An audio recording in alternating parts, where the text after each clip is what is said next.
Please be a copper motor in there. Please be a copper motor.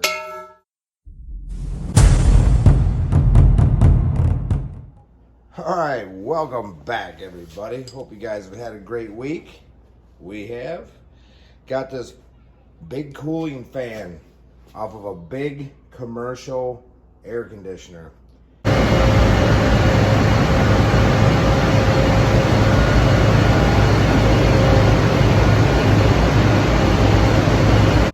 It was a pain in the butt getting it out, getting it home, but I'm hoping there's going to be a copper motor in there. This is all cast aluminum right here, and we got some steel, but I mean, I'm size 11 show, just to give you kind of a estimate of size. So we're going to scrap this out today and see what we can come up with. What is it going to weigh, and what would it pay?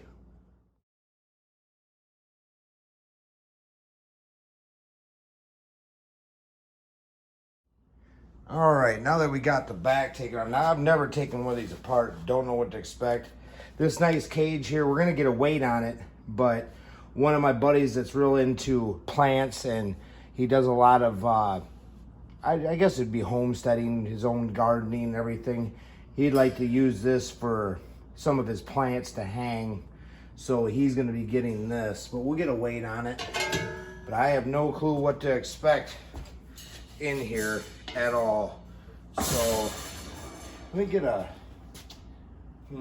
have to find a tape measure. We'll get an overall length of this thing, or width. All right, so right now we're looking at roughly a 30-inch diameter motor housing, about 8 or so. So this is all, like I said, this is all cast aluminum, so it should weigh up pretty nice.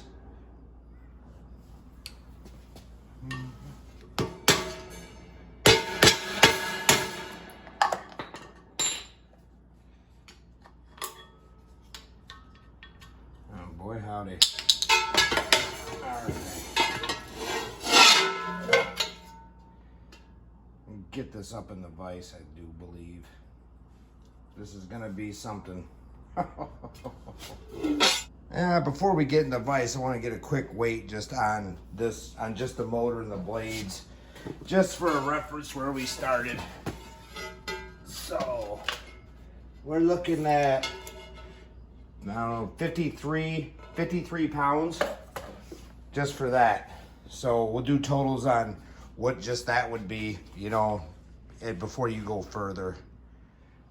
All right, so now off camera, I tried to rattle gun these to get them slightly loosened up, because in my experience as carbon bolts with aluminum, they sometimes almost just weld themselves in there.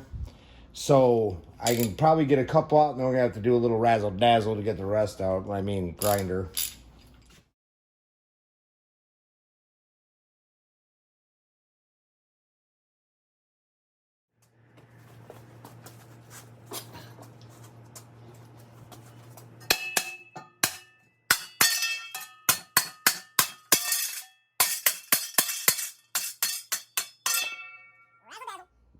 All right, so if you can see back in here, there's a split ring. Now, I don't have those fancy schmancy pliers, but I do have these. So stick them back there and you just spread it apart. Oh boy. A little harder to do with the camera in your way, but we're gonna get her.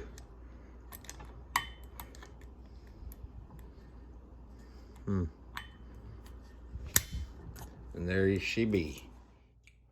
Boy, I should have recorded that. You guys would have been so entertained. I had some choice words for this thing. After bragging about my tool that replaced the old crafty one, split ring pliers, I wound up having to still cut this, and then I split it with this wedge, and eventually it came off. Now, there was 2 keyways here that match up with this cover. And it's gonna make red. Well, that's what's left of one of them. And there's the other one. But I'm wondering if that's not for working on it to pin it so the blade doesn't spin. But I don't know. I mean, I had to beat that thing half to death to get it off. So I'm hoping, let's let's take a look at this thing before we go any further. Get a little limelight on the deal. Oh yeah. It might not be much, but it's copper, I do believe. I don't want to. Yeah, that's copper, so good. At least we're going after something that's worth it. If it was aluminum, I'd probably stop right here, because even as a hobbyist, you got to know, well, it'd still be worth it, I guess, because aluminum's worth more, and if it was aluminum wire, you're not taking that much weight away from the steel, and motor prices are like 6 cents a pound up here by me. Scrap steel's 5, so I guess any way you can make some extra money being a hobbyist, probably be the way to go, but I gotta see why that doesn't come off. But we'll split this case and get that motor out of there and see what happens.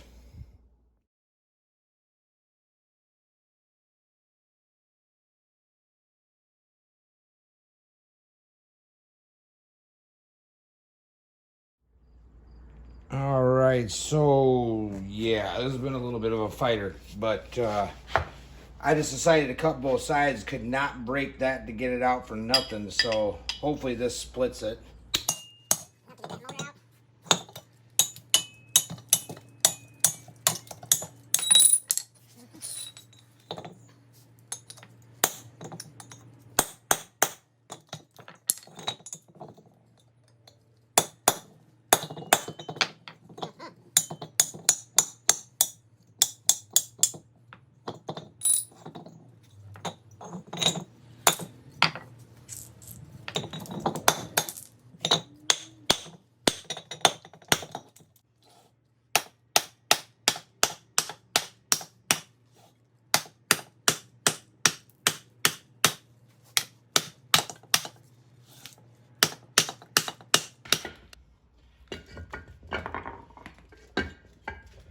Jeez Louise, what a little fighter.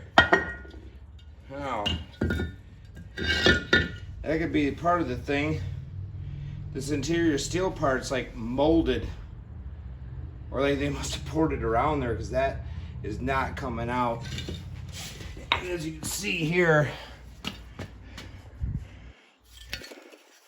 it's like poured right into it.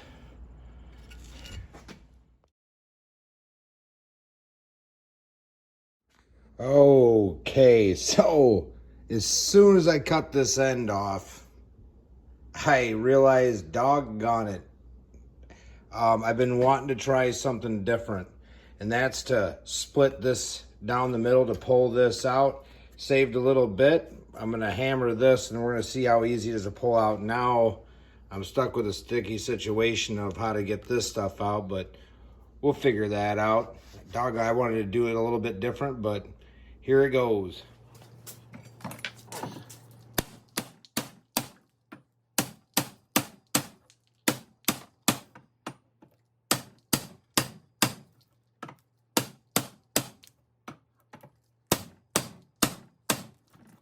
About, I'd say, 6 or 7 minutes to go around and do that. So a little bit of time savings on a grinder wheel, because they cost money too, and when we scrap, we want to try to make money, not spend money, right? So let's see how easy this is to pull these suckers out now. I've seen a couple videos where, oh yeah, that's much better. A couple videos when guys use axes, Scrap It All uses doggone machete. So might be going that route. Get my bearings here, folks. Yeah. See, they come out so much easier. Because the other way, they were not pulling. Because they're in there. So this is going to be the new way. Definitely splitting them in half. Can't wait to try it out on a bigger motor. Like these little guys, I don't know, it might just be worth the time just to cut the end off, and because they're so small in between, they punch out great. But might try to split that little guy down the road too to see what happens.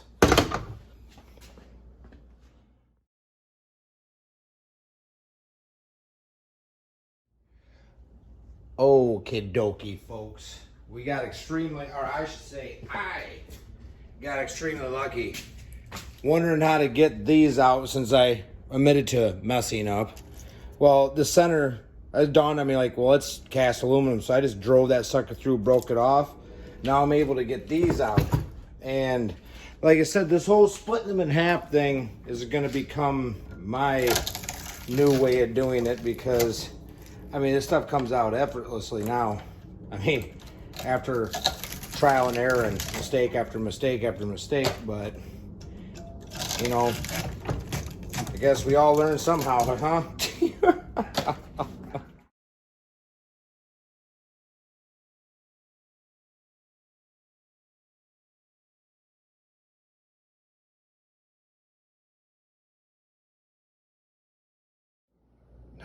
Now, do you folks, you see that? You gotta be quiet. This only happens every now and then. You gotta look. Gotta be careful and quick. Ooh. It only happens every now and then, but one tries to sneak away. Not on my watch. Okay, like I said earlier, this is going to a buddy of mine that does plants and gardening, and I weighed it, and it was 14 pounds. So that's the weight on that. Okay, now the rest of the steel, like I said, this here, I could probably cut this off right here and gain a little bit more cast aluminum, but I already went through that much of a grinder wheel. This was a 6-inch wheel, so these are like $6-7 a piece. So we're already $6 in the hole right now, and I do not think this would be enough to finish the job. Now, if I took a hammer, maybe busted it off, maybe that'd be worth it, but now you're talking more time. So 39 pounds for the steel plus. Now we got the cast aluminum, which is a bummer. I was hoping to get just a little bit more, obviously, but we got 9 pounds, 8 ounces. We're just gonna call it 9 for this. Okay, now for the copper. We're gonna do this one together, guys, because I'm hoping this is a surprise. Really, I am. These containers, I put them on the scale before they don't even register. But let's see what we got here. Oh, not really. So 4 pounds, 13 ounces. So let's do some totals and see where we're at. Oh boy. All right, well, let's go through this. So if I had all the steel together, it'd be 53 pounds. So that's $2.65, which it's not all, you know, you guys know where I told you twice where that doggone grill's going. The cast aluminum turned out to be $4.50. And then I should have put number 2 copper. That's what it is. It's like 4 pounds, 12 ounces, but just in case that tub, I just put 4. So it's $12.80, which gives us $19.95. But let's think about this for a second. I'm gonna say, $6 waste on that grinding wheel. Not a lot of people talk about the consumables that go into doing this. That's why the machete thing and the axe thing, now that would have saved me $6. And of course, doing one of these prior probably would have helped too, but hey, there's a first for everything. So I am going to subtract that $6 for that grinding wheel, which leaves us $13.95, which I was out here for about 2 hours, dinking around. But so that's $6.97 an hour, which, you know what? I mean, it's still good. I mean, it's not great, but the way I look at things is if I'm in this garage scrapping things, I'm not out spending money, if that makes any sense. So, I mean, who knows how much I could have spent while I was out. That $6 ain't nothing. So, whatever, I make myself laugh. But, so, I mean, it's still not bad. Sitting in your garage, listening to some tunes, I mean, making some extra money, it all adds up. I mean, I'm this much richer now because I wasn't out spending money. I was at home making it. So, I mean, it's just little things to consider. But, I mean, there's a 1,000 things I would have done different on this, but now that if I ever get one, I know what I got to do. You know, as far as smashing the back out of that aluminum, it's thick, but it's worth it smashing the back out to get that motor out of there instead of dinking around trying to cut off something that's casted around steel, which we don't have that irony aluminum price here. We just don't. It's all shred steel. But if you guys are still with us through this extravaganza of error after error, I truly appreciate it. And I hope you guys are having a great week. And just remember that giveaway I got going for Steve SRT8 is still going on. So if you're not in it, please get in it. We would both appreciate it. And guys, gals, thank you so much for your time and your support. To all the new subscribers, we got 70 new subscribers in the last week. Appreciate all 70 of you and all the 1,000 some odd that were there before. So thank you guys for the continued support. We appreciate you, and please have a great rest of your week.